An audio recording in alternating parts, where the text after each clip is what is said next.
would you not be able to do? I'll tell you a couple things you guys wouldn't know how to do. You guys wouldn't go to school.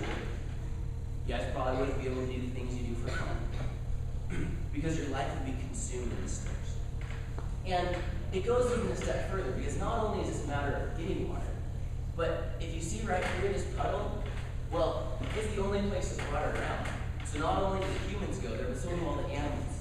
And when animals go to drink here, you know, they do the other stuff that animals do. And so this is extremely contaminated. So not only are they barely working to be able to get water, but the water they get is disgusting and can make them sick. And so they have to be able to go then, after they bring the water home, and go and collect sticks and twigs to be able to light a fire to boil this water just so it becomes safe to drink. But sometimes they don't have enough time in the day to be able to go and collect sticks and twigs because they have to make the line long enough, and so they're not able to boil the water when they get home. So they have a choice. They have to make a choice. Do I go to bed tonight without drinking at all, or do I drink dirty water that's going to make me sick? And that's what it means to suffocate in your own thirst. Poverty is like suffocating in your own waste. It's a very real issue, and in my opinion, it's one of the most significant issues, the most important issue that has to be addressed in the developing world. I want you guys to think about this for a second. We all have these really, really cool devices we call toilets, right? They magically take our waste away so it disappears. We never have to see it ever again. Imagine for a second if we don't have toilets. We didn't have a sewer system. Imagine your family in your home. What would happen when you got the urge? Where would you go? What would you do? Go in your house? Probably not. In your backyard? Probably. Might not be a big deal the first day. But what about after a week? What about after a month? What if all of your neighbors went in your backyard too? Before you know it, your backyard would be full of sewage. And not only would it be disgusting, but every one of the members of your family would be sick. This is reality for about 2 billion people. They don't have access to toilets. They don't have access to sewer systems. So they have to go do what they can do. And when you get the urge, you gotta go. And when you gotta go, you gotta pick somewhere close. And then all of a sudden, it's close to you. And it's always close to you. It's going to make you sick. We passed out 30 raffle tickets. And if you have a raffle ticket, can you come up to this area right here?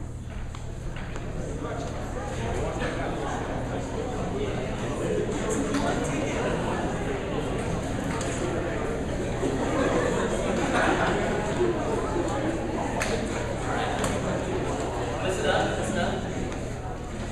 Go ahead and just, congregate.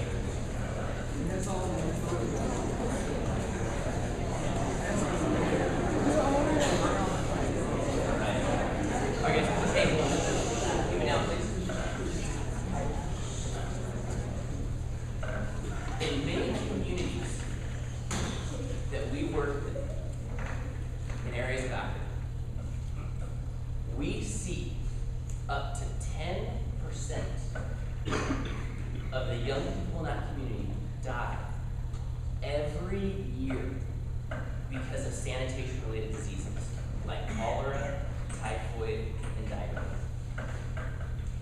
I was told there was about 300 in your upper levels, juniors and seniors. So this is 30 right here. So if you lived in a developing community, you would have to be prepared to say goodbye to this many of your friends every single year because of the diseases they get from sanitation-related issues. Year after year after year. But you guys don't have to say goodbye to your friends because you've got toilets, you've got sewer systems, you've got things that are going to keep you healthy. But the people in the communities that we work with, they will have to. And that's a reality. And that just goes to show how significant the death toll is from sanitation-related diseases. Thanks, guys. That's all.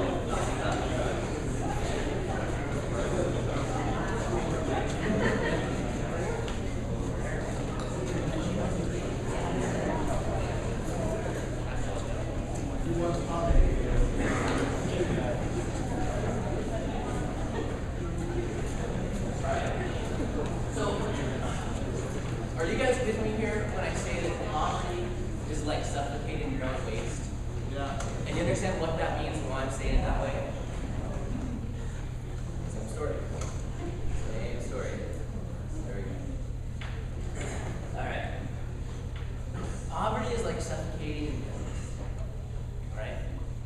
This right here is a handsome fella,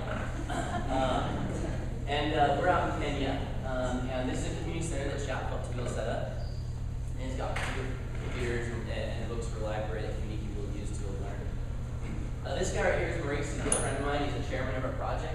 And this guy right here, his name is William. And when I was here in this project, William became a very dear friend of mine. He was really intelligent. He was one of my favorite people to spend time with. He was my personal translator. So whenever I had meetings or training and stuff like that, he'd be the one that would translate for me into a local language called Rule.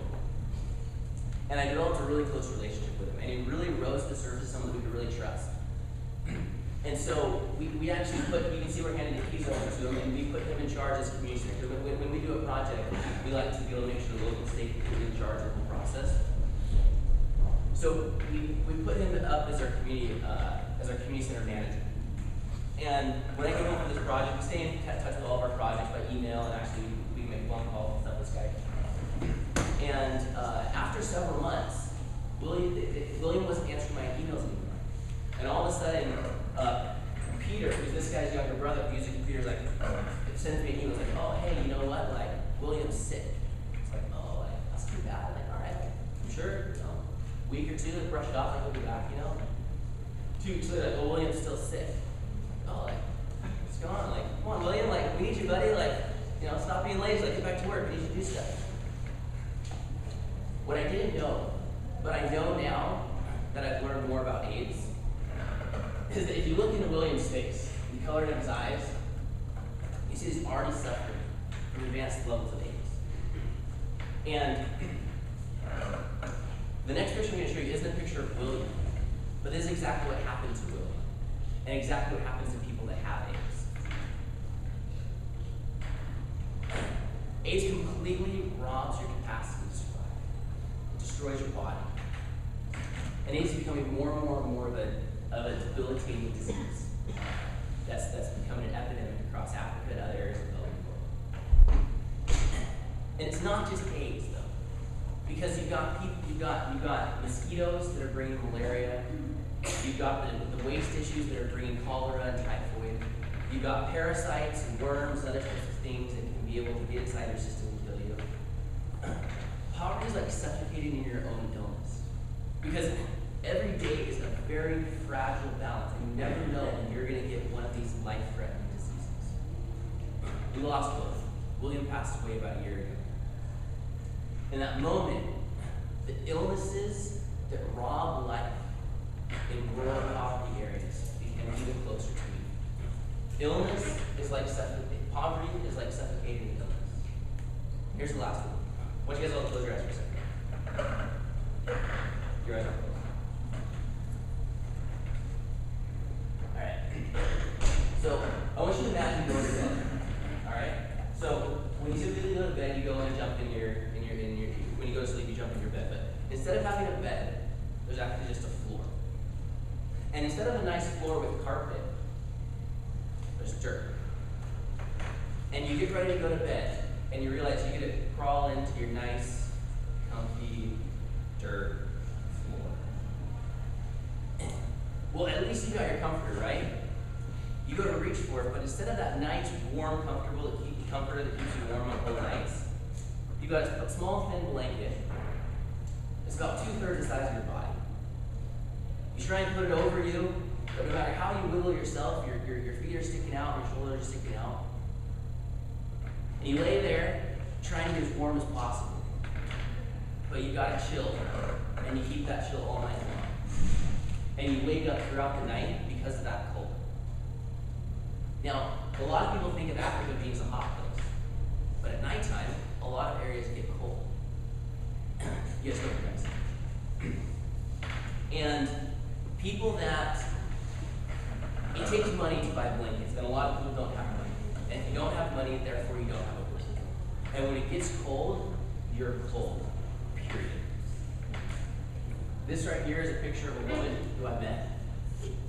And what you see is really her life experience. She got some rags on the floor, and she's got a thin little sheet, and it pretty much describes the circumstance that I just explained. And the evening times are a struggle to be able to stay warm. And I'll tell you, I didn't realize how cold this woman really was until something happened. While we were there, we all bought a couple of blankets for ourselves so we could sleep comfortably while we were there. And when we were getting ready to leave, we thought, well, what are we going to do with these cold blankets? And so we decided to be able to distribute it to some of the elderly people in the area who didn't have blankets and were cold at night. This woman was blind, and she was essentially crippled. And she hadn't gotten up from here for a very long time. When we came and brought a blanket for this woman, she stood up, she screamed, she danced, she sang, and she clapped. And in the moment of her celebration, I came to understand how cold she really was on those cold nights, and what a blanket really meant to her in helping to be able to overcome that disadvantage. Poverty is like suffocating in coldness. All right, so what is poverty? Poverty is suffocating from disadvantages that make daily life a struggle for survival. I hope you'll be able to remember those things.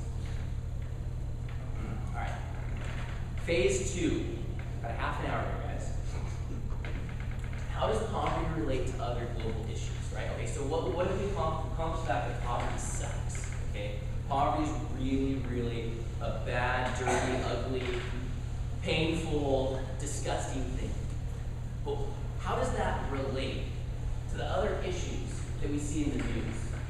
The other issues that the other nonprofits are championing the issues that we claim to be the most significant human rights abuses that we see in this world.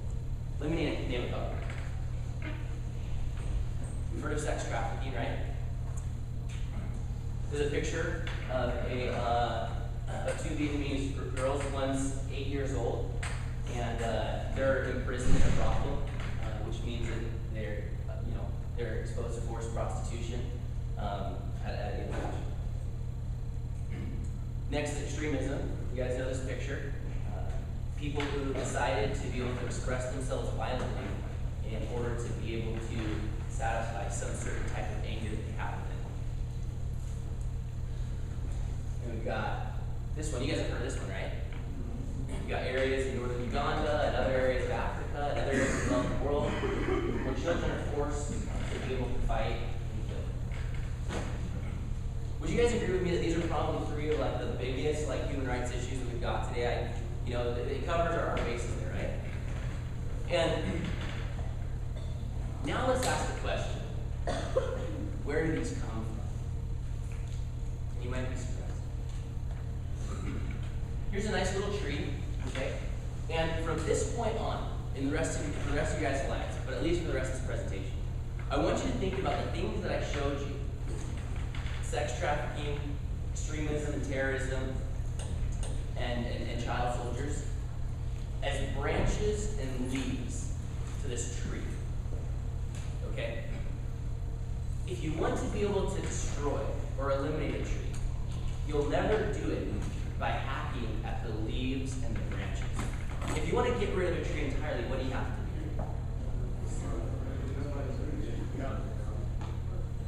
Exactly. You guys are exactly right. You have to be able to get through. So you can't even chop it down. So the roots are still there, it'll grow back. So in order to be able to get rid of a tree entirely, you have to understand what those roots are and then help to be able to eliminate them. What we're going to talk about today is what these roots are that result in child soldiers, sex trafficking, and extremism and terrorism.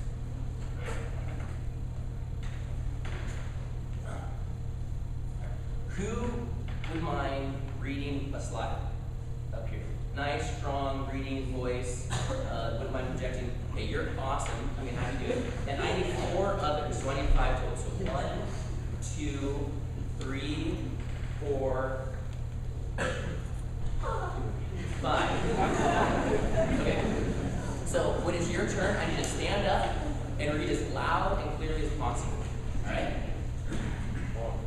You're up, buddy.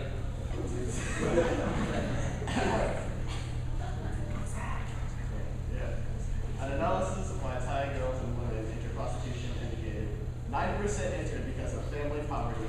They were sold, received, or pressured by parents into believing that they were fulfilling their obligation of gratitude to family.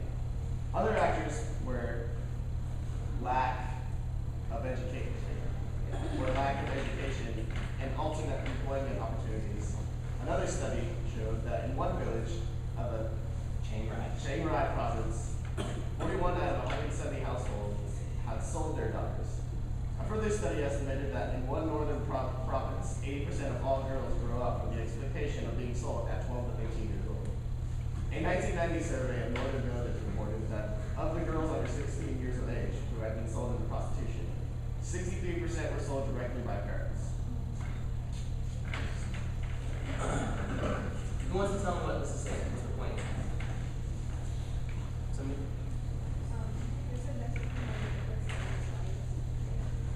So, what is the thing that is ultimately driving the capturing of these girls? And money, right? Just like she said, the families, because they're dealing with poverty, right? Because maybe one of their other children got sick and was about to die and needed money for medication, or because they were so poor they needed seeds to be able to plant in their farm. And the year before they had to eat those seeds because they were so poor, and they had to be able to plant or else their family would perish. And they had to get money somehow. They had to sell their own daughters, up to 90%. So did some people get kidnapped, like we kind of hear in the movies and stuff like that? We've all seen Taken, right? Does that happen sometimes? Yeah. But is that the biggest root that leads toward this issue? No. Sex trafficking, primary cause? Poverty. Extremism, terrorism. Who's number two? Number two? Can you get up here so you can see this first quote? Buddy, give it for me nice and loud. The condition of poverty may not be sufficient in itself to cause widespread conflict, but these studies clearly show that poverty, more than any other factor, contributes to feelings of alienation, exploitation, and dependency. And these feelings, in turn, contribute to a breakdown of social cohesion and a violent conflict. Thank you. And can I get number three? Who's the next person? It's just the next one. The next one, yeah. Violent extremism is a form of extreme insecurity. What does that say?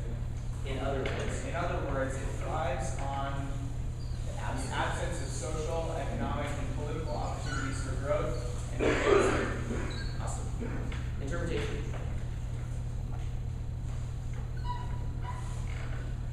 Yeah, please.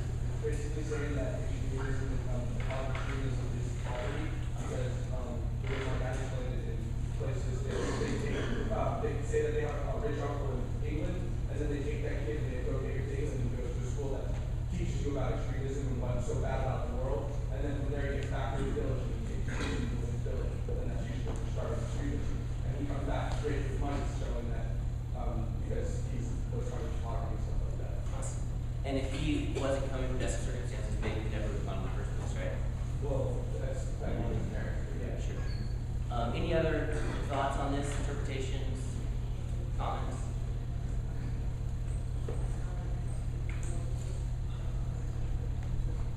Okay. So, just like he said,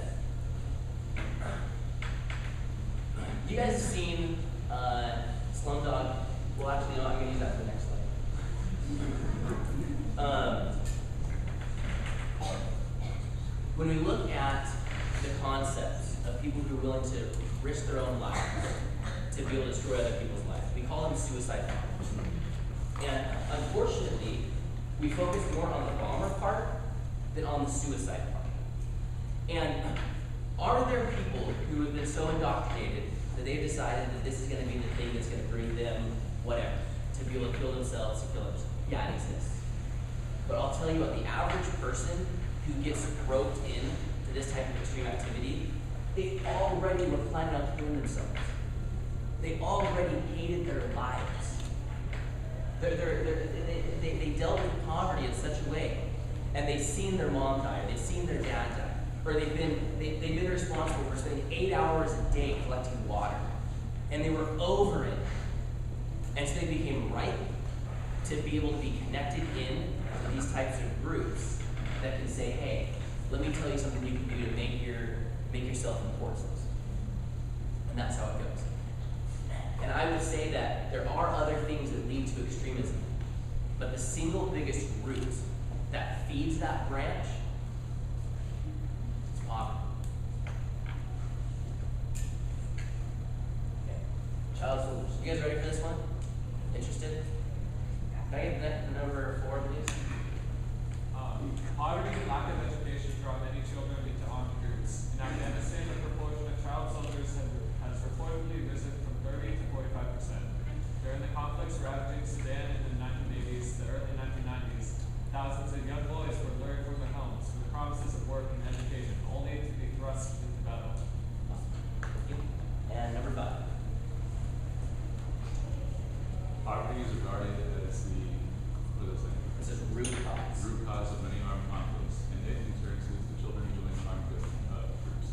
Poverty also increases the sense of powerlessness, boosting the lure of the uniform and gun. Poverty keeps many poor children out of school because they have to work to meet basic needs, and children who are out of school are at increased risk of recruitment.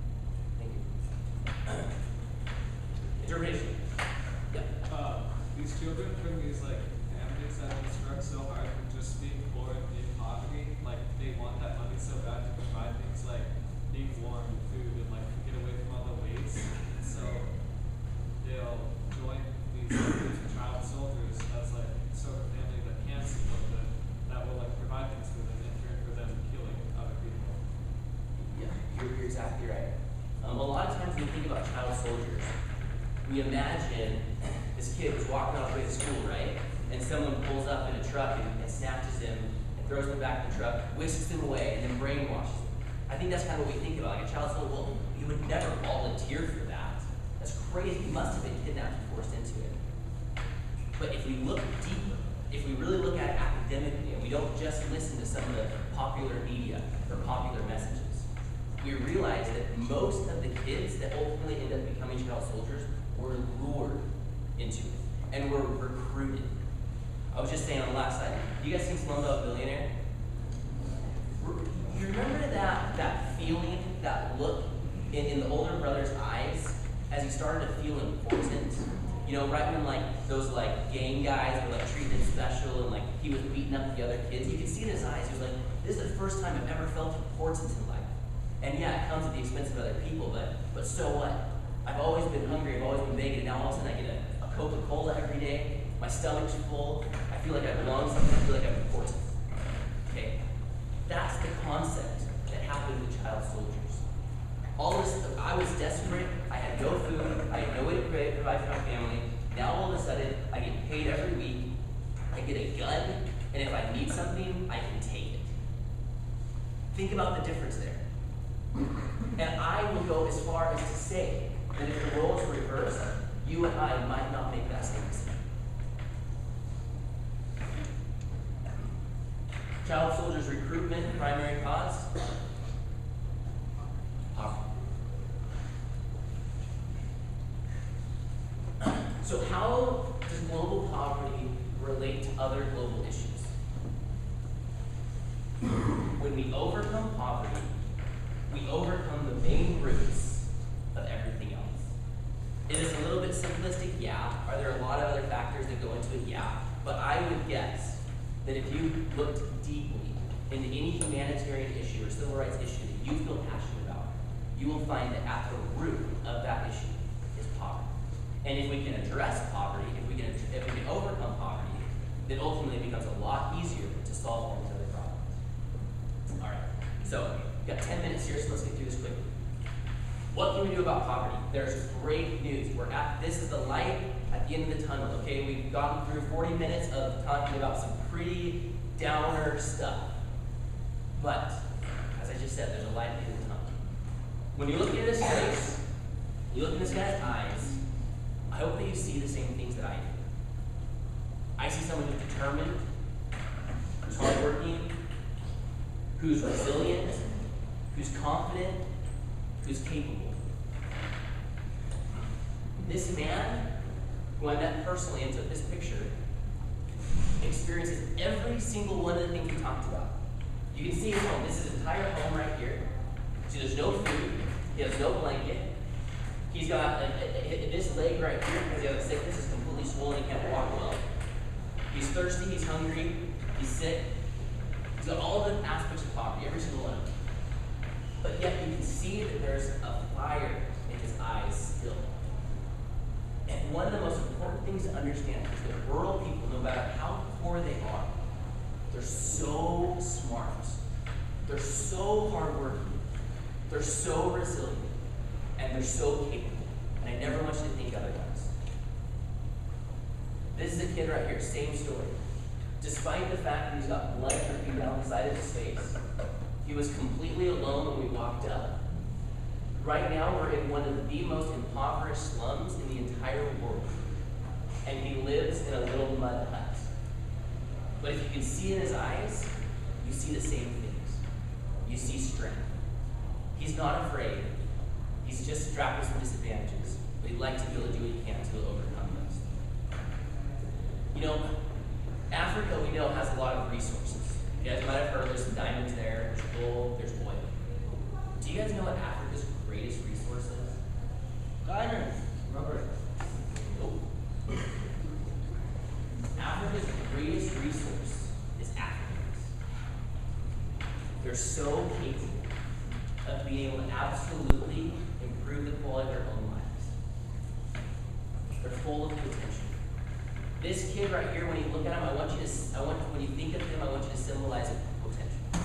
And that's exactly what he is. And as a community development worker, or as someone that's desirous to be able to overcome poverty, our role becomes very simple. We don't have to own the problem, we don't have to solve the problem, we don't have to fix the problem. All we have to do is build up the existing potential of the people that we're working with by providing certain tools and certain vision. Tools can be information, resources, other types of things that the individuals we work with can take and use to make their lives better. And the vision is love, hope, and motivation that engages them to do so. And when you add potential plus tools plus vision, you get empowerment.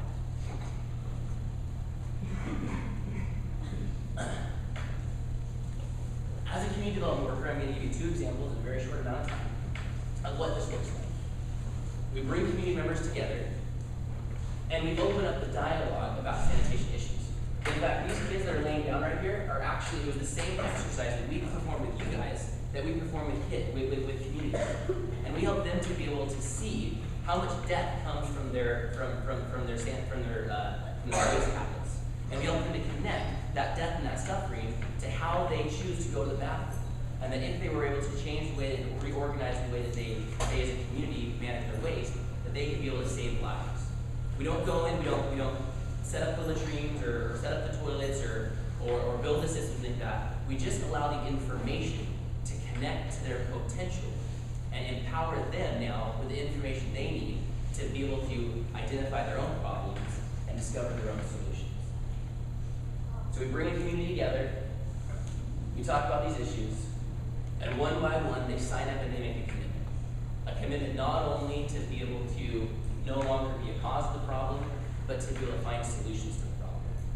And after a little workshop, we'll end up with 45 names or so of people that have signed up and have said, you know what, now I understand how big the deal of sanitation thing is, and I'm going to be able to work to be able to find solutions so that I am no longer responsible for killing my own children in my own ways. You guys ever heard of microfinance before? A really, really cool tool. If we have more time, I'd like to talk more about it.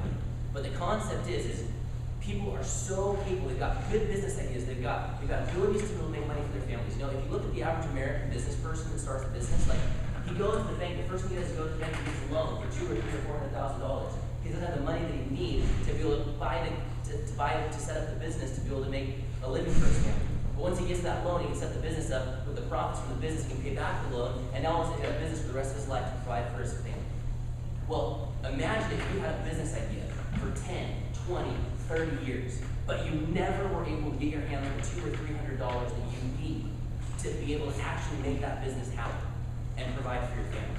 And through microfinance, we're able to work with small groups, We're able to work with big groups. We're able to talk about the basic principles of running businesses and of managing a loan. And then ultimately, we're able to help local people to be able to qualify and receive loans that they can use to be able to change their lives. This person, for example, used the money to be able to purchase a boat, and now they have that boat, they're able to catch fish every day. And this is a picture of the boat bought with a microloan, and the fish caught with a boat used for microloan. And now this person, who was in the exact same situation that we talked about at the beginning of this presentation, every day has more food to feed their families, can sell the fish if they need medicine, can sell the fish if they need to buy blankets. And because of the tool that we need to use to be able to empower them, they were able to build up their own potential to ultimately become set up so they can be able to overcome their own poverty. All right? 2 minutes on SHAP. What we do as an organization, because we're so passionate about the poverty alleviation mechanism that I just talked about, we set up online trainings so we can actually be able to train thousands of people across the country on how to be able to do the empowerment stuff that I just talked about. How to be able to work with a community to help them overcome their sanitation challenges. And how to be able to work with a community to be able to set up a microcredit program so they can empower their entrepreneurs. The online resources and trainings, we carry out group trainings, we got videos, and everything's all set up so that we can take an individual who has nothing but interest and passion and help them to go through the transformation process so they can become empowered to empower others. And that's what the SHAP's all about. So that as we train people, they can be sent off to go do agricultural work, work with youth, set up solar systems, and ultimately have a powerful, positive experience internationally. In conclusion, this is what we're all about. And I didn't want to come here and spend the whole time talking about this. But in conclusion, I'm going to show you this system that we use to be able to symbolize what we're all about. You is represented by you. Them is represented by them. And this track is what SHAP is. And ultimately, what our goal to be able to do as an organization is to be able to empower you who has potential and to give you guys the tools and the vision so you can become empowered. And that's what this first loop is. This is empowering you. And as you're empowered and anxious to be able to change the world, you can then go out into the world and provide the tools and vision to those who have potential and help to empower them to be able to change their lives. SHAP has never worked with a high school before. And we're here today because we were told that High Tech High has the brightest, smartest, sharpest, most passionate youngsters. Our goal is to be able to bring the training that we have available to high schoolers all over the country so they can become empowered in the skills that they need to be able to change the world so when they're done with high school they can actually travel internationally and make a difference. And we're really anxious to be able to have you guys teach us that if you want us to work here at your school, that we'd be really, really happy to be able to do so. But we didn't come with a program or a plan. And we hoped and thought that you would be able to show us how we can be able to best connect to you guys so that we can help to empower you to empower others. And if we can come up with something together, that we can create a program that we can bring to high schools all across the country. And so we're going to be here today during your lunch hour. I think it's 11:30. 11:45. We're going to be here in this room at 11:45. And I think that you guys will be given special permission to be able to come in if you want to during lunch. And please come back and what we talked about interests you so that we can talk about how we can form a relationship together to help to make this world a better place. Thank you very much.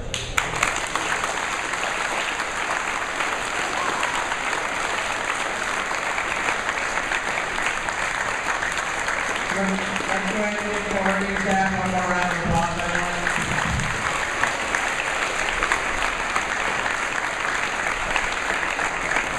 And we're going to go ahead and send you guys back to your advisories right now. If you guys do not have your stuff, go back to your advisories and proceed to your first period class. Thank you guys.